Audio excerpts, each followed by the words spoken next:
Welcome everybody. I think I think we can start, Krešo. okay, absolutely. Dobrodošao. Hi. We'll do it in English because we have a couple of international guests listening in, but also because Krešo indicated that he would be happier if it was in English. It would be slightly more easier for him. So welcome, Krešo. It's great to have you here. I'm going to be your moderator and host today, Mato Njavro from Zagreb School of Economics and Management. It's a great pleasure to have today with us here Mr. Kresimir Marusic from Deutsche Bank in New York, Managing Director responsible for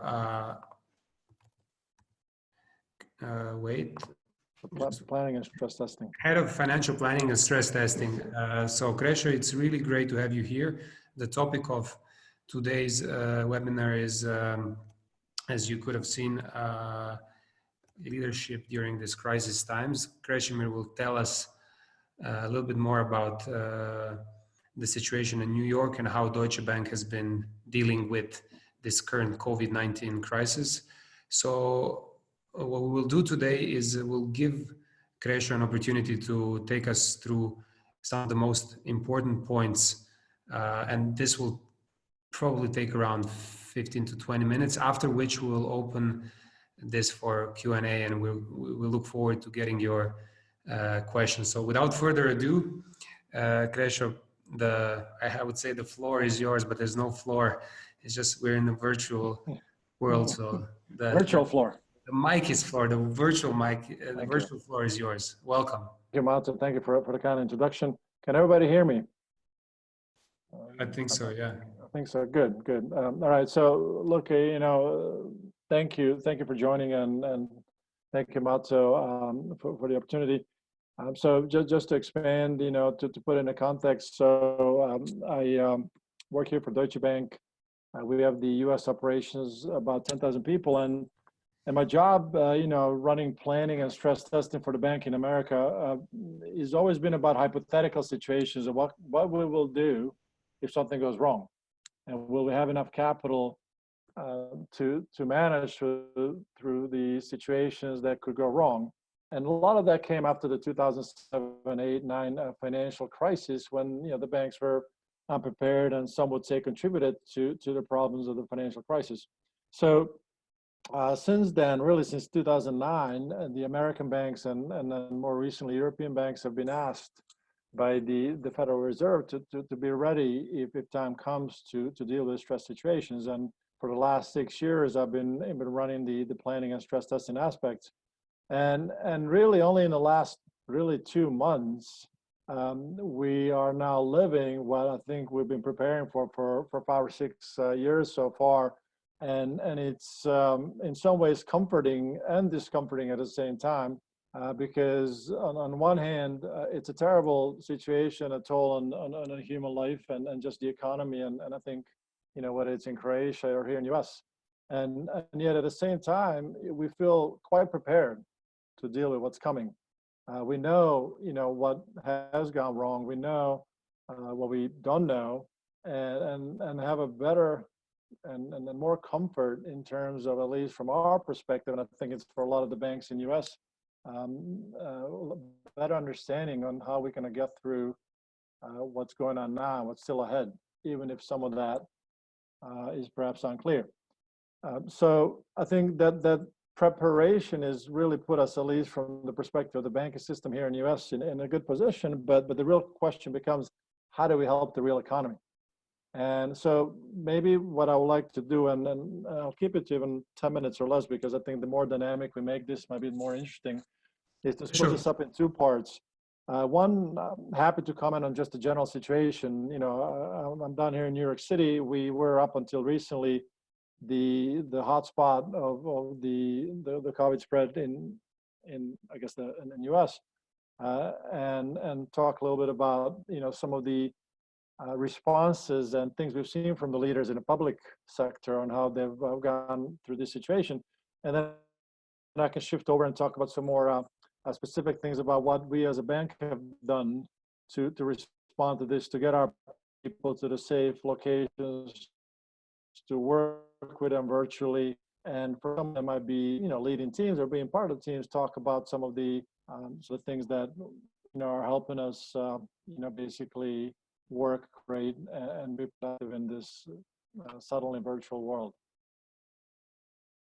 So look, I mean, if let me offer a couple of comments about, what's going on in U.S. My favorite thing is the phrase, "This too shall pass." It's hard, and mostly because the U.S. wasn't as prepared as it should have been. I think the threat, for different reasons, has been perhaps discounted until really about a month ago, is when people really started to take this seriously. And not even up until a week ago did you see requests for public to take precautions like wearing masks, even if for about 3 weeks everybody's been quarantined. Now, it's an interesting study in how to manage the public realm. And if you look at what's happening in Washington and the government, federal government, and how they're trying to manage a crisis versus what's happening in New York State. So if you want names, you can look at the Trump versus Cuomo, who is the governor of New York State. It's a two contrasts in how to do or not to do things. So what do I mean by that? When you have a crisis, you got to acknowledge there is a crisis. People will see right through it if you're trying to put the wool over their eyes. I think a lot of that is what happened in January and February in DC.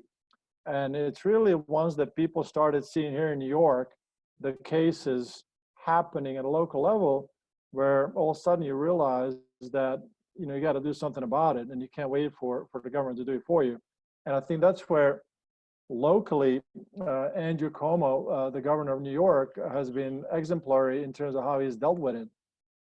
There's a lot of facts, a lot of reality checking, a lot of over communication, and really just a day-to-day attempt to make sure that everybody understands the gravity of the situation and acts accordingly. And I think, on one hand, you have someone 4 hours south from here trying to defend the blame or to deflect the blame and sort of play down the threat, which some can say, okay, well, it's being done for the case of economy, or perhaps the reasons that might be related to the election later this year. And a lot of that is true. But I think a lot of it has to do with the personality of the leaders, because on the other hand, here in New York, Andrew Cuomo has again taken the step and say, you know what, if anything goes wrong, it's my responsibility to make it happen, and my team's responsibility. There's no one else to do it for us. And I think that's helped a lot, as much as difficult the time that we've been through over the last few weeks has been. It's helped a lot for the, at least the local New York and New Jersey and Connecticut area to manage what perhaps was inevitable, which is the pandemic that nobody was prepared for. So, that sort of public realm is interesting because, right now the question we're dealing with is, when are you going to reopen the economy? I'm sure, Croatia is looking at that, Europe is looking at that, Italy, Spain. How do you reopen the economy? You don't just send an email or a public blast or a text message saying, go to work tomorrow. It just doesn't happen like that. Because if you listen to some of the health experts, and I think, from what I'm reading, Croatia, is probably one of the top countries when it comes to epidemiology, basically science. This is a 2020 problem. This is going to go into 21. And I think what I mean by that is perhaps not as grave as now, but the economic ramifications will be felt throughout the rest of this year, next year. And I'll talk about a little bit what we think as a bank the recovery path forward is, and I'll send you a link where you can read some of this research if you're interested. But I think what I mean by that is that in addition to reacting to the crisis, the second thing becomes, how do you balance the health and economic toll that this crisis is taking? And I think on the economic side, for example, if you look at unemployment figures, 7 million Americans unemployed, it's going to go up to 12 million. Some of the levels will be at the level of what Croatia has had for years, 15%. We're talking about the challenge, economic challenge in U.S. that is quite, quite new in a sense that a lot of developed economies have moved from manufacturing to service. as a part of globalization. Yet moving to service economy also means you're moving to gig economy. 1 out of 3 Americans works for themselves. They get paid by the hour. If they don't work, they don't get paid. So while the stimulus has been going on and has been trying to help them, the reality of this is that the ramifications of the current work stoppage and the and the cost to the economy, will only start to get felt in the months to come. Everything we're doing right now is the first part of the crisis, meaning to contain it. Now we're in a case of managing it before we move into the third part, which is recover from it. So I think it'll be interesting to see how quickly people can be put to work. I'll give you one example. Some cities, some countries, some states, not countries, states in the US, right, have managed to redeploy their restaurant workers and turn them into the warehouse workers. So that flexibility of the service economy shifts at a local level has been helping manage some of that. Obviously, there are some challenges of, being out there on the front lines trying to, send your Amazon packages or Instacart packages to people that are ordering it. But a portion of unemployment was shifted to the new demand, which is, for example, Amazon needing 100,000 more people for their warehouses. So you have the combination of government stimulus as well as some of the local solutions to try to keep people moving. But I think right now, US, despite what you're hearing from Washington, which is, mid-late May, my personal thing is it's not going to reopen until 4th of July or after, not in a full-fledged kind of a way. I don't know, Mato, what you guys see in Europe in terms of stories about Croatia reopening in Europe, but I think right here, this is a good more 3 months in terms of reopen. So I think the second part of maintaining this, once you contain a crisis, you're trying to manage it, is as much about managing, the health side and the economic side. And then just to talk about a recovery prospect before I pause and then we move to the second part. When you think about recovery, after we try to contain and manage the crisis, there's 2 principal versions of recovery, and some of that we in our bank are thinking about. One is so-called V-shaped recovery, and the second one is so-called U-shaped recovery. And what is the difference? The V-shaped recovery, which by the day starts to look more and more like a wishful thinking, is seeing economic growth returning back to pre-crisis levels by later in Q3 or Q4. So in other words, you see the huge drop in GDPs and I'm talking about 15%. And then, a relatively quick and swift recovery where we're back to projected GDP growth from earlier this year or before the crisis.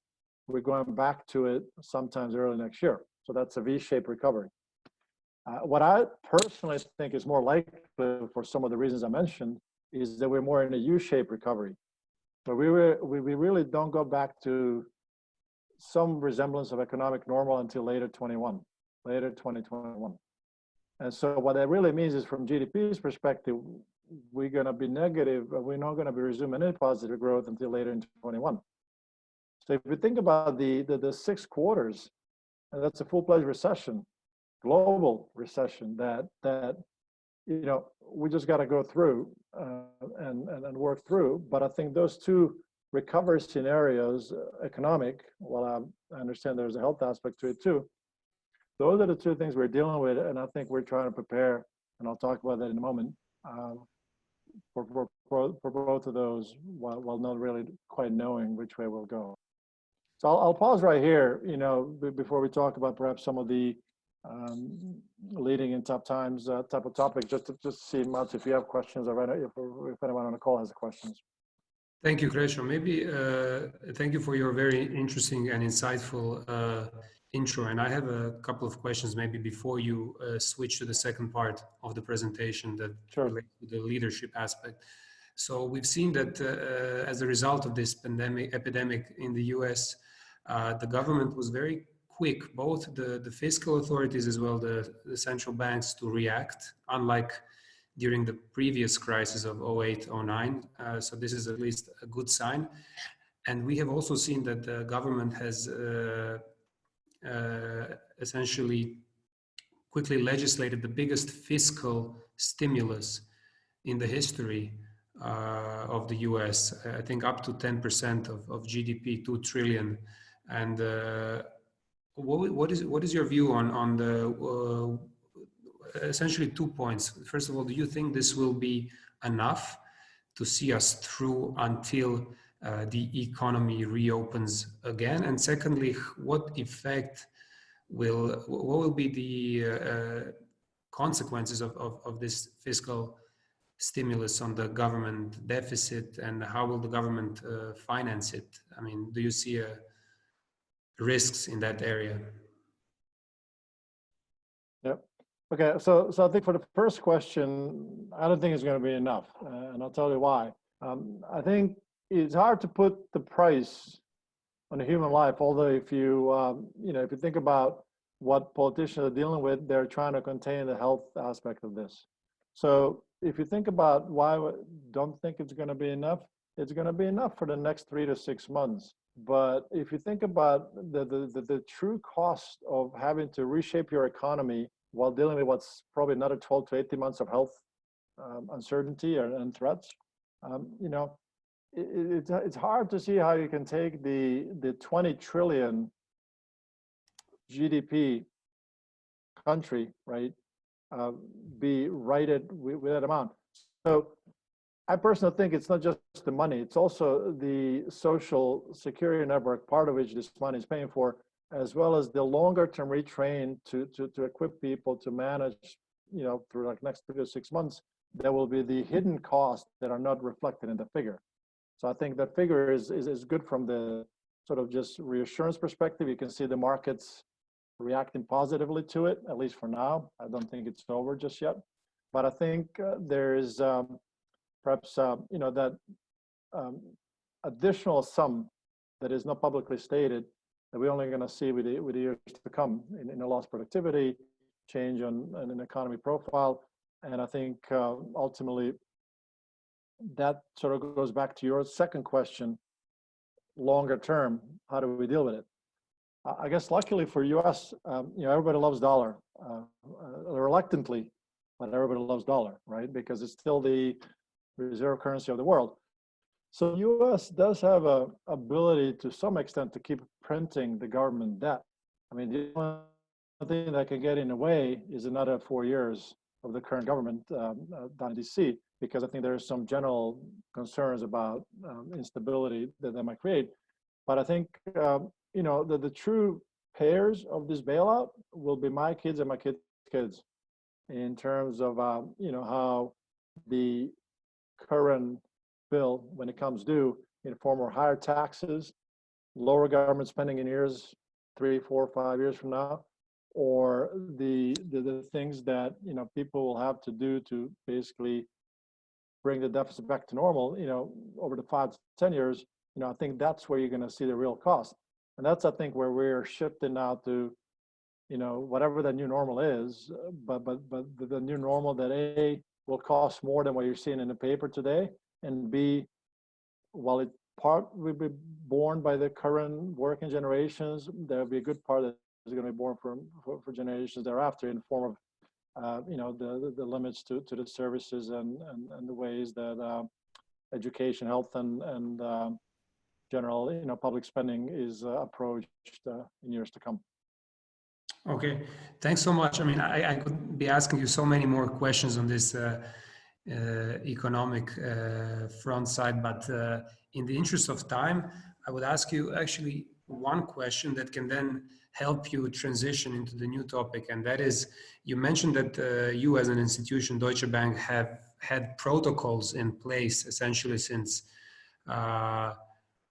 the last financial crisis, or maybe even before, for situations like this. So maybe if you can tell us, did you have a specific protocol in place for exactly the situation that we're dealing with today? And then this can help you transition into the second part of this webinar today, sure, where you can talk a little bit more about how you as an institution are dealing with this extreme circumstances, extreme set of circumstances. Yep, absolutely. So we had, right, and as a regulated entity, you know, some of this has been mandated by Federal Reserve, by FINRA, and some of the regulators, because banking are seen as the essential services institutions. You know, so as an example, you know, you got the banks, the cops, the doctors, and the firemen that still have passes to go around the city. So because of that, we had to be prepared. How do we get prepared? Well, one way that I mentioned, Mata, was the financial stress testing. You know, hypothesizing about what bad can happen. You know, economy. If you go back to Lehman crisis '08, you know, the market has dropped about 50% in a matter of 3 months. Here, they dropped 30% in a matter of 2 weeks, right? But then the question becomes, okay, well, how much capital do you have? What do you do with it? You know, that's one aspect of preparation that left us, I think, well-grounded and sure-footed to deal with, call it a financial performance. Again, putting aside some of the challenges we've had generally as a bank away from this situation. I think the one that I think your question was kind of also alluding to is, how do we ensure that, you know, 10,000 people or 9,000 now, you know, are working and continuing to work without disruption? You know, because right now, 95% of our people globally are working from home. We're talking about, you know, 83 out of 88,000 people are working from home. It didn't happen overnight, you know, but over time we had things called business continuity planning. So we had these drills where, you know, we would have offices. We have a number of offices, remote locations. We have, which we use in case we cannot use our primary location in downtown New York. So every year we would, for example, make sure people can go in there and work there, you know, trading floor or risk functions or support functions. Number two, you know, we would actually, what we've done over the last 2 years, we've upped the percentage of our desktops away from the physical presence to the cloud presence. So right now, I think just about all of the bank, every employee actually accesses his or her computer on the cloud. So whether I work from here or maybe my future plans to work from Croatia most of the time, right? You know, I can access it, and I think that actually allowed us to switch our work quickly away from the physical location where we were there without much disruption. You know, we had capacity, we had, you know, the ability to manage. In addition to that, and I'll talk about that in a moment, we rely heavily on collaboration tools. We use Skype, we use Symphony, we're starting to use Microsoft Teams to basically maintain that work. We do still have a handful of people in the location downtown New York to deal with some of the, you know, the physical payment systems and some of the things we need to do for our clients, but that's very limited. But I mean, a lot of it came back to people knowing what to do, and within literally 2 weeks, shifting everything to the virtual work. And I guess just one comment, and you'll see that momentarily, but if you look at, you know, how the markets have reacted, having been prepared allowed us to actually continue trading without disruption, which actually wasn't the case for every one of the participants in the market. And I think that repeated prep, even if it sometimes felt like overdone and too much, when time came where we had to shift in a matter of literally 2 weeks, everybody from in the office, or most of the people in the office, to just about everybody out of the office, both from, you know, the financial perspective and logistical perspective, you know, we were ready. Now, not to say that people are going to enjoy doing this for a few more months, but, you know, it's working. So I think, you know, Mata, you've asked, you know, and we talked about, you know, topic of this call was, you know, what are some of the leadership, you know, things that we as a bank have used, and me myself, someone that leads a team, and right now orchestrating the 150-person managed stress test run virtually from home, from living room, right? You know, there's different things that can be said, and I think some of you might have seen it, but, you know, a couple of things I wrote down, you know, there are 6 things that our bank shared with us. So I'll talk about that for a second in terms of what we're doing. Then I'm gonna offer to you just a quick anecdotal story from one of the US generals that actually works with us on the board, that actually talked about what they've done and how they've seen it. And I always find interesting that business is very fascinated with the army analogies, but I'll offer it anyway, right? What works there. And then perhaps I'll finish by offering a screen share and showing you a couple of things that, again, we're doing with one of our companies that we work with to manage teams in this virtual environment, because, you know, as they say, every crisis should not go to waste. And this being a crisis, we're trying to use it to upskill our people and help them compete going forward in this concept of financial industry. So back to the first one, right? Number one, we're utilizing tech more than ever. We're reluctant innovators. So if you think about, you know, we're using Zoom. Whether you use Skype, Zoom, collaboration tools, whether it's Microsoft Office Teams or whatever you do, you have to make sure every one of your employees uses tech, because not everybody otherwise would have. So the big one was the, you know, within the first 2 weeks of transition, making sure that everything works for everybody so that we can communicate and over communicate. Before that, and then with that, the other big thing, and you'll hear that again, was self-care. These are tough times. This is not easy, you know, and while I know there's a general, at least here in the US, business approach to sort of top this out and then just go through it, this is time to take care of yourself and your families first before you can be productive at work. So I think a lot of emphasis that we've put on when we're working with our people is to make sure everybody's safe, everybody's families are healthy as they can be, and then they can actually manage their personal lives well, because all of a sudden the work and the personal life blend. Beyond that, you know, we also made sure that in addition to self-care with people with kids or all the parents, they have caregiving resources. So being that everybody's virtual in quarantine, a lot of that came back to, you know, virtual links to, you know, the Broadway shows or virtual museums or tips or games, or even organizing virtual play dates for some of the employees' kids.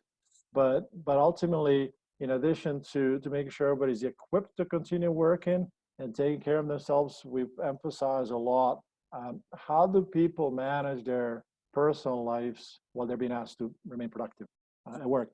And so then beyond that, the three other things we talked about was, you know, for managers to lead while focusing on their employees first, but also to manage the tasks, to over communicate. And again, I'll come back to that in a second. And then in addition to that, to make sure that we help each other. You know, it's very easy in these times to feel isolated, perhaps because, you know, there's not, a daily, what they call water cooler talk, or you don't go in the office, or you don't talk to people, you don't see them. So, you know, helping colleagues was both at a work level and beyond work level, calling in, checking in, making sure everybody's good, or as good as they can be given the situation. Beyond that, we talked about, you know, then also, you know, supporting clients. Just like some of our clients are trying to support us, I'll come back to that. This is really the time when you go, you know, across the table, you say, okay, can I help you? You know, is it a credit line you need? Even if I'm not sure if I want to extend it, how do we help you manage your business?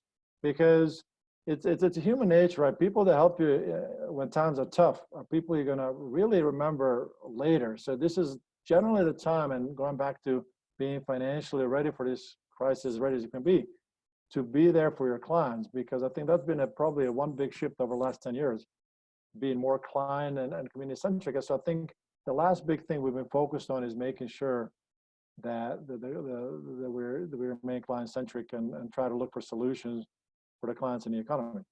So that's Mats and everybody, right? A little bit what we did as a bank, and again, we have the daily calls. You know, our US CEO, she does the you know, twice a week calls. We bring in people on the calls, you know, just to try to help people, you know, sort of find ways to manage. So let me pause again here, you know, before perhaps I get into a couple other stories I want to share. Maybe Mats, we can see if there's any questions on this right now. Well, I have one question for you. Do you think once we've seen that it's actually possible to work some certain jobs, not all jobs by all means, but certain jobs can be done from home.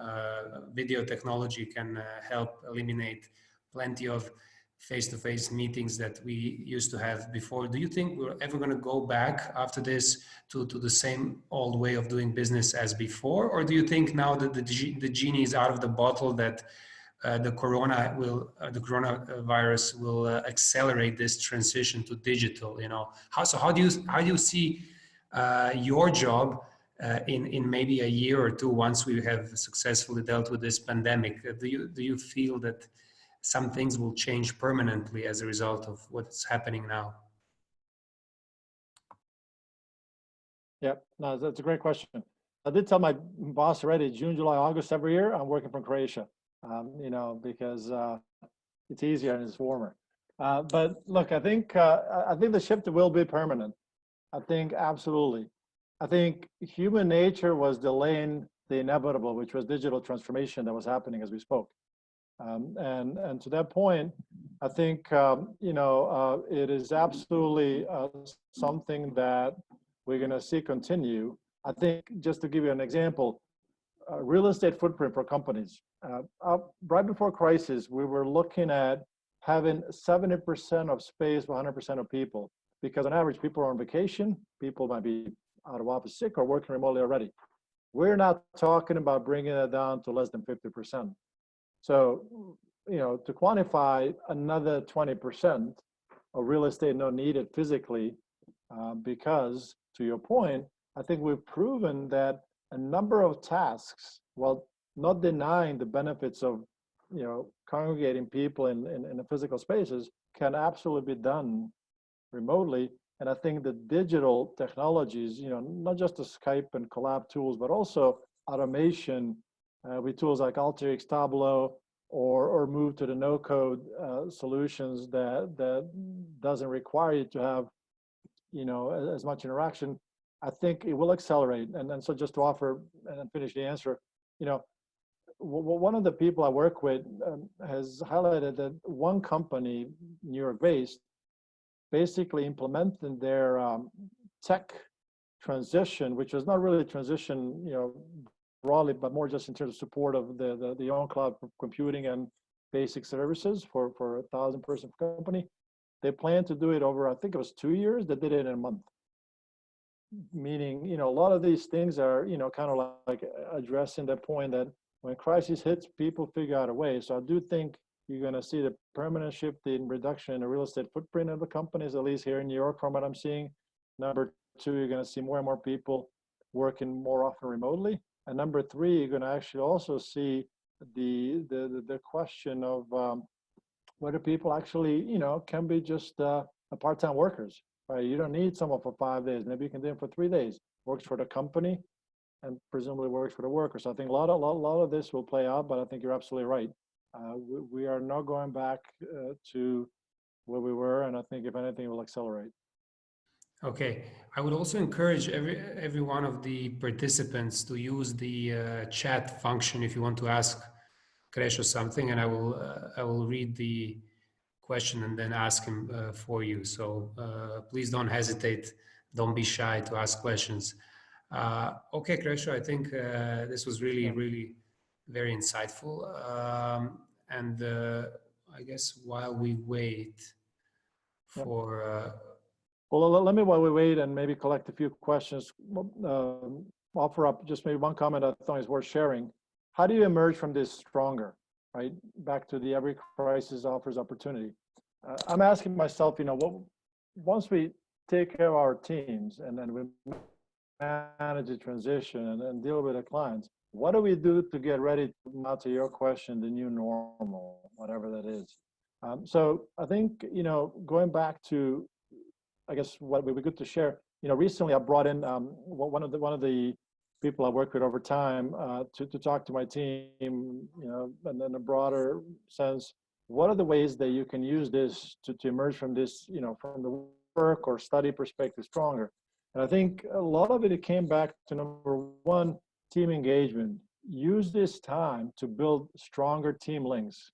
make everybody accountable and participating, and have them be part of it, but use this need for belonging to engage team in a more broader way. So that was the one big thing. The second thing was, plan. Do the structure plan before you become a structure. So talk to your teams about what do you want to do over the next couple of months, but then let them go at it. Don't micromanage. This is not a time for command and control. You got to trust your teams, but you also do have to give them a direction. People like direction. I think the third thing was complexity. Recognize, as I think, Matu, you probably have shared with the VUCA world, right? The volatile, uncertain, complex, ambiguous, and try to be in the present, but really look forward.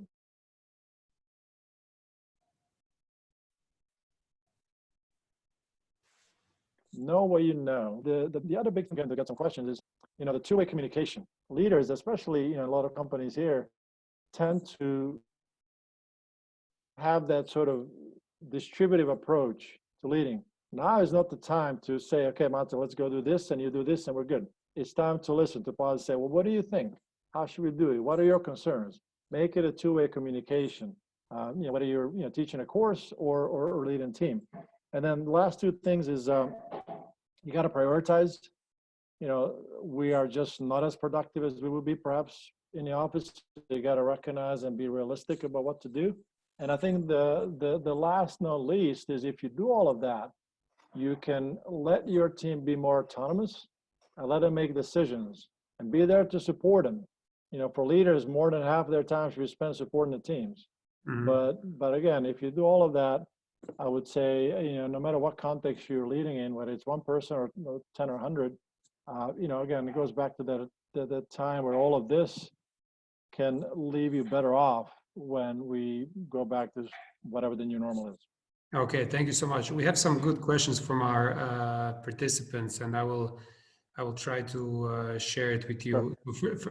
First two questions are kind of related, which is, number one, how do you measure productivity in these in these interesting circumstances? And then connected to that is,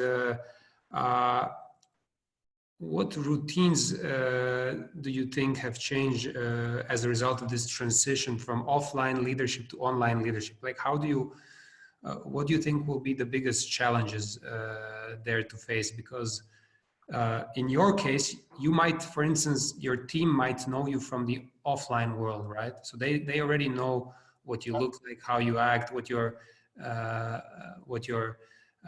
management style is. But what happens when we have new people meeting, right? How do you lead when somebody has never seen you, doesn't know how you look like, except for the camera? Yeah. So these two things, the productivity and the routines. Yeah, understood.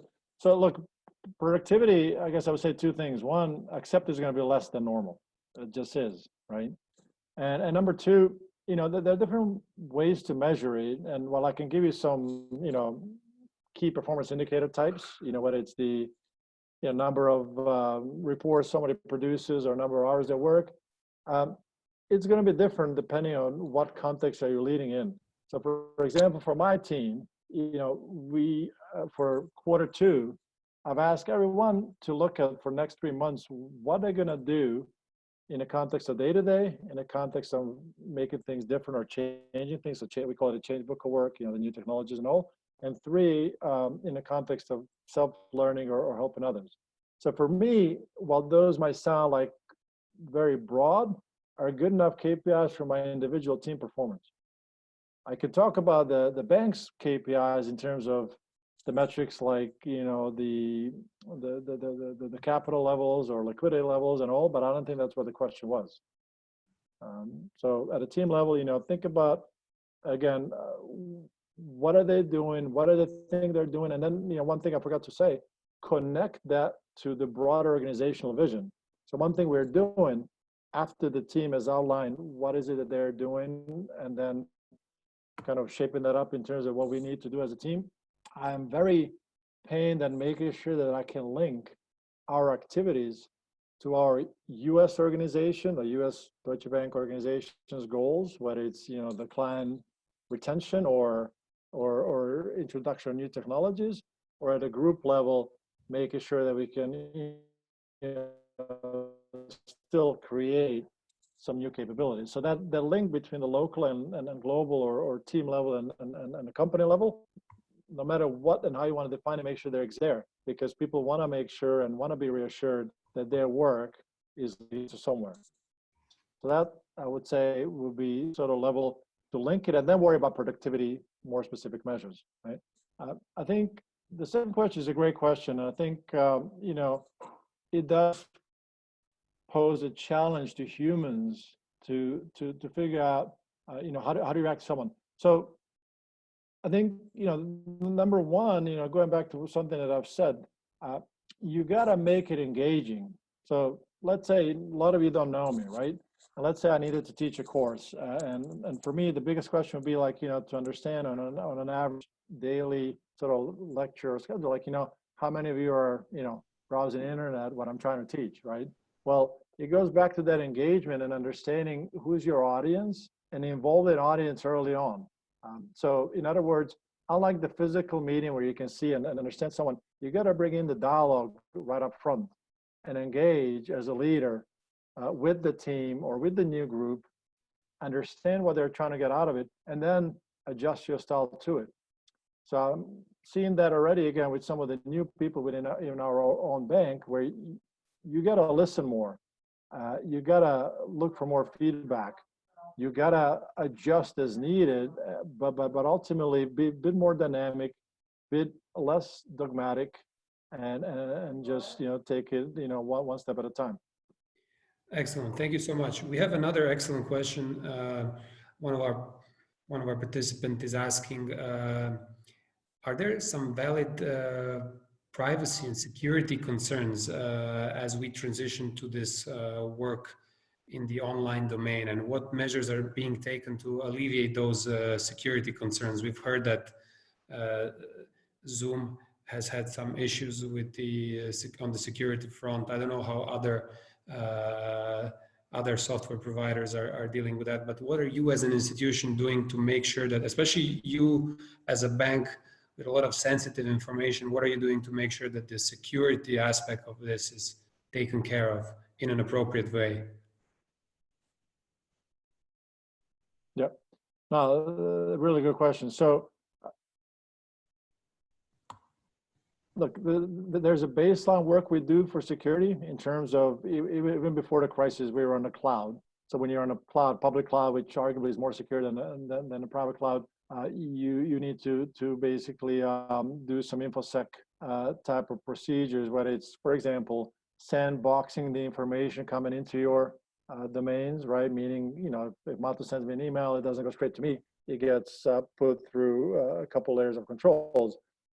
Similarly, before the crisis, we already had the payment systems that, you know, had different levels of encryption, and again, had to deal with that vis-a-vis the, you know, even simple things like anti-money laundering or KYC procedures. Also, before the crisis, we already have started using the fintech type of tools to do some sort of additional, well, not some sort, but like the additional, I guess call it a artificial intelligence enabled canvassing of the customer information or transaction patterns to look for the fraud, right? So for example, if, you know, we have a lot of dollar clearing type of transactions every day because we're one of the 2 biggest dollar clearing banks in the world, you know, using AI to do that.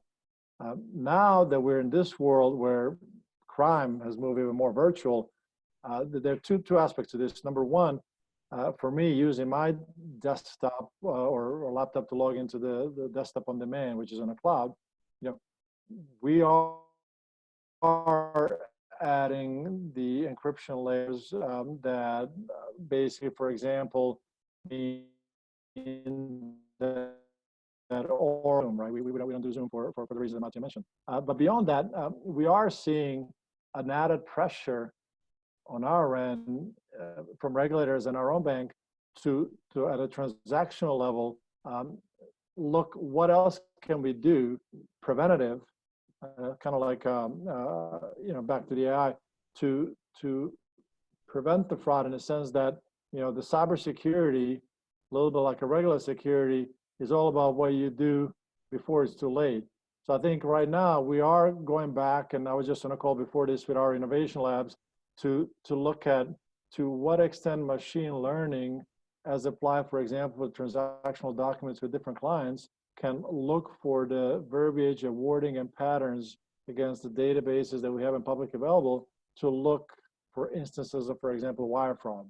So it's that combination of employee sort of security in the way we interact within a bank and share confidential information. That is one aspect of additional work, again, coming back to machine learning and AI, and looking for the patterns that might be out of the ordinary, in addition to regular encryption, as well as the second one, which is transactional, where, again, part with regulators who also are participating in this, we're looking to find additional, mostly AI and ML assisted ways of preventative cyber care.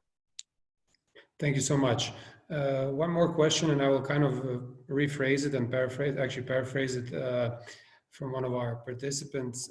Unlike the 2008-2009 crisis that originated in the financial system, this one had a different cause. However, and this time the banks are much better capitalized than the last time. However, as the large chunks of the economy are frozen and essentially have virtually no or very little income, do you think that we could see ultimately a spillover effect to on the financial system, especially on the banks? And how well capitalized do you feel the banks are to withstand this current shock? Yeah, no, it's a great question. It's a valid question. Look to be clear, being prepared for the crisis doesn't mean you're going to emerge unhurt from the crisis. And I'm talking about the banks. So you're right. When you think about 6 months, 12 months from now, right now, I'll give you an example of US. The amount of BBB issuances, so these are the investment grade companies that are on the brink of going to non-investment grade, has been, I think, 50+% of the market. I'm forgetting the exact figures. They will migrate to non-investment grade and they will default. And as a result, the banks will see increase in loan loss provisions. Now, how is that going to impact the broader financial markets? I think you'll see a number of medium-sized banks that will struggle, because the biggest part of the economy that are impacted are small and medium-sized enterprises. It's not the Apples and Amazons of the world, or for the matter, G's of the world. It's that mid-level type of company. So I do think there'll be a number of bank defaults or consolidations in that level, at least in US. I can't speak for Europe. But I think at the same time, the extent of the crisis would also part depend on the monetary and fiscal measures that, just again, looking at the US, have been brought to fore. So in other words, guaranteeing some of these debts by the government or restructuring the same will also determine the extent and length of the pain. So in sum, you'll see the increase in defaults. There will be some banks not in a good shape, but in combination with fiscal and monetary measures, I think we'll get through it. But again, the cost will be real. Mm-hmm.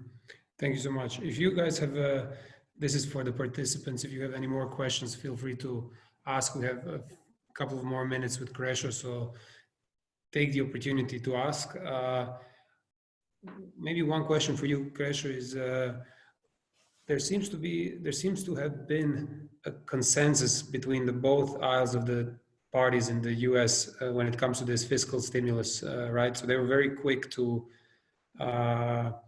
have come up with it. What I find quite interesting is that during this administration, they essentially offered something that was previously in the domain of the left side of the Democratic Party, right? The universal basic income, which I think it's around 30% of the current fiscal stimulus that goes towards the families and towards the individuals in the US, mainly towards, I think, the gig workers of the economy. So what is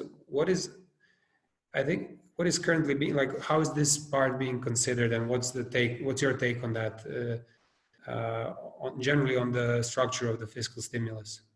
Yeah. Look, I think it's targeting the right part of the population, and we can debate whether it's enough or not. You know, practically speaking, I think in a week or two, the checks will start to come. It was an interesting problem. You know, they made a decision, then it took about 6 weeks to process the decision. I think, look, you know, the Republicans care about companies, the Democrats care about people. They did come together because for both of their constituencies, it's a good thing, right? If people don't have money, then companies have no revenue, right? So I think part of this was also the realization that the cost is real at all levels of economy. This wasn't really a dogmatic sort of party line specific view on whether to hand out money. This was about collective interest in moving the economy forward.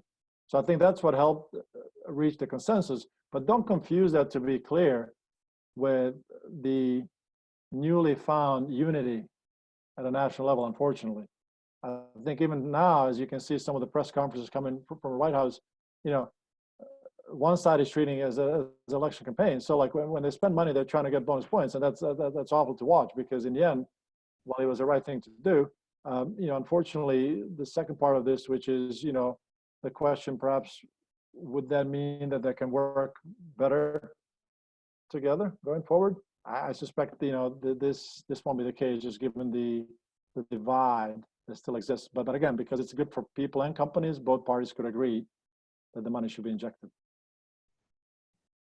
Okay, thank you so much. Another question from one of our participants is, I mean, it goes something like this. Given this instability from a perspective of a company owner, you are obviously planning for a kind of a whole set of options, but do you as a bank have scenarios planned for various different options, and even like the worst case scenario should this continue to persist longer than we now anticipate? Because so far this virus has been quite has been defying all our expectations, and it hasn't really been we have not been able to put our finger on exactly where this thing is going. So kind of to sum it up, companies, how should they prepare for the near future if this ends up being a much longer predicament that it currently is? Yeah. Look, so I think you're right. I mean, there's a lot of uncertainty, and so it's hard to plan for things you don't know. But part of planning is not the plan itself; it's a planning process. It's the questions you ask. It's the scenarios you consider, and make sure that on your team you always have people that take it to the doomsday scenario and people that are more optimistic. But I think to really answer the question, you know, I mentioned, first you got to take care of your employees, and I think for some companies, especially small and medium size, you know, the question becomes: do you lay them off or do you furlough them? Furlough meaning, you know, you put them on an unpaid leave, because why? In the end, your company, whether you make products or provide services, depends on people to a large extent, more so if it's services. So number one way to prepare for whatever comes next, even if you don't know what it is understand what you're going to do with your workforce and how you're going to manage a need to have them back in, or a portion of them, without losing that. I think number two, and this goes back to financial spectrum, is more to say, you know, you have to make sure you have ample liquidity and capital. So for example, in US, Small Business Loan Administration is offering these loans to get people through these times. So do make sure that you have a scenario where, you know, you get your one loan, you know, one installment, versus maybe needing a second source or a third source. Because to your point, if it goes longer, well, the pressure is longer, right? Mm-hmm. So in addition to people and financial type of a plan, the third part of this plan of how to manage the unknown comes back to, you know, what business you're in and what are your services and products. Because as much as you have to worry about your people and making sure they have ample capital and cash to get you through it, you got to ask yourself, how does the change in the economy, given a situation, whether it lasts for 3 months or 13 months or 3 years, what does it do to my business model? Do I need to change something now? So if you take all three of those together, and then you put them in a various, handful of different scenarios, and then bring people around a table that will have different views, and you structure the dialogue to come up with what ifs, then I think you can be in a good position, or as good as you can be, to. Okay. And maybe one last question from one of our participants is, we've seen that this crisis has been devastating for the labor market, right? Because like millions of people have already been laid off, especially in the US. I think the latest number like this week was again 6-point-something million people unemployed. How worried are you by these unemployment numbers? Do you believe they could go into the, as you pointed out, double digit, maybe even up to 20%? And what companies will be hiring those people hopefully after the crisis will be over? Do you see that, how do you see this labor market dynamics? Because US has a pretty dynamic labor market with much less constraint and much less social welfare than Europe. But what's your take on that? Yeah, no, I mean, look, it works both ways, right? You have less welfare, more flexibility, but it comes at a cost. I think, highlighting perhaps one line I mentioned, I think you're going to see a little bit of a structural shift. So as an example, more companies in in the US than in a financial crisis are furloughing workers, meaning putting them on unpaid leave as opposed to firing, which 10 years ago would have been a norm, because they found it was very hard to hire them back once you recover. So I think, from the perspective of, the unemployment rate, I do think it's going to go to the middle teens, like 15, 16%. But I do see that coming back down to 6 or 7%, while seeing a structural change where, on one hand, you might have more people working in these type of distribution companies, the companies, whether it's in the software industry or distribution like the Amazon, the eBay and whatnot. And I think at the same time, you're going to see a lot of companies looking and fundamentally re-examining how to accelerate the worker upskill. So I'm not talking about just the gig economy where, the low-skilled workers are going in and taking a minimum wage. I'm also talking about the change in the labor market for more skilled and college-educated people to figure out, again, back to your question about like working from home, right? What do you do to equip and make your workforce more productive? So I think there's several levers and layers of the labor market. You'll see the shift, but the unemployment will be going up and there'll be more pain. So I guess hopefully as one good thing that can come out of this crisis is that next summer you will spend maybe 6 months in Croatia working the same job for the same company, but just being on a nice island and dipping your toes in the Adriatic. That's right. The dream working conditions, right? Who knows? Let's hope that everybody's healthy and safe by that time. Yes, I agree. Krešo, I just want to thank you so much for taking the time. I think our time is up, but we really appreciate you taking the time and sharing some of your insight and thoughts with us. I want to thank all our participants who have joined. I hope you find it useful and interesting, and we will keep organizing similar webinars with very interesting people at Zagreb School of Economics and Management. So thank you all, and hope to see you all soon at a different webinar. Krešo, thank you so much. Yeah, thank you, Mate. Thank you, everybody. Have a great day. Stay safe. Thank you.